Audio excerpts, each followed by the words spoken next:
بس دخلت اتفاجئت طبعا مفاجأة عجيبة. السبراي كله بقى في وشي وبقيت شبه الرجل الثلجي. اهلا بيكم بفيديو جديد، معاكم اسلام مando. في الفيديو دوت حابب اتكلم عن يوم 14/8 يوم عيد ميلادي.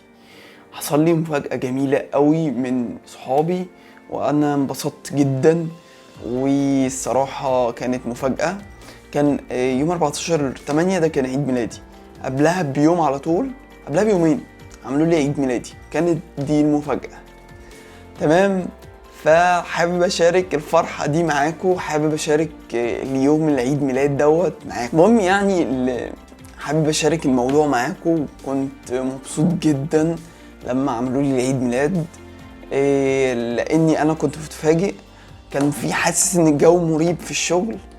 هو كان في الشغل، انا لسه متعين تقريبا بقالي شهر في الشغل بتاعي الجديد، وعرفوا ان عيد ميلادي يوم 14/8 وظبطوا اليوم ده. فعلا حاسس ان الجو كان مريب وكده، وبيعاملوني بطريقه غريبه وبس. الموضوع يعني كان مختلف لما اتفاجئت. يعني كان بيقولوا لي هات حاجات وروح جيب حاجات ومش عارف ايه. كانوا بيودوني مثلا نروح جيب معرفش ايه من المريخ لا بهزر، بس بيقولوا لي على حاجات مش موجوده اصلا، بروح ادور عليها ما الاقيهاش.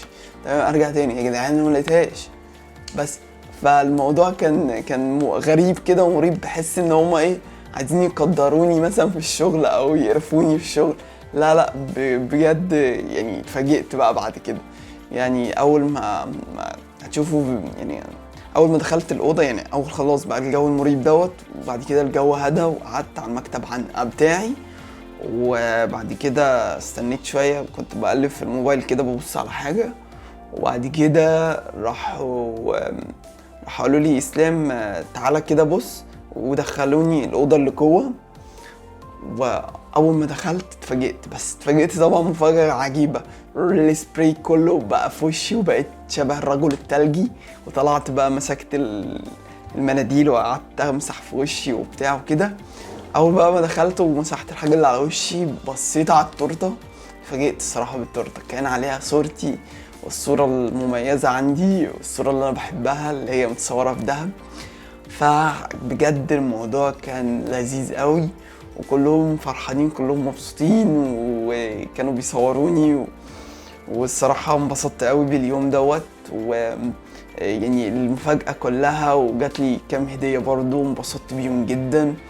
والصراحة يعني حتى بعديها، كان قبلها بيومين، حتى اليوم اللي بعديه كانوا بيحاولوا ان هم يبسطوني ويفرحوني اكتر.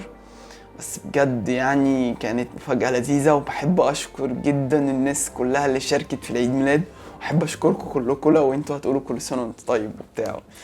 واحب اشكركم كلكم انكم شاركتوا التفاهة بتاعتي لا بجد انا مبسوط، وعشان كده حابب اشارك فرحتي وانبساطي معاكم.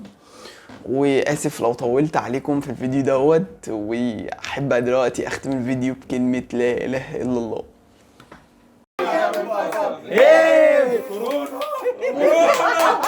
بس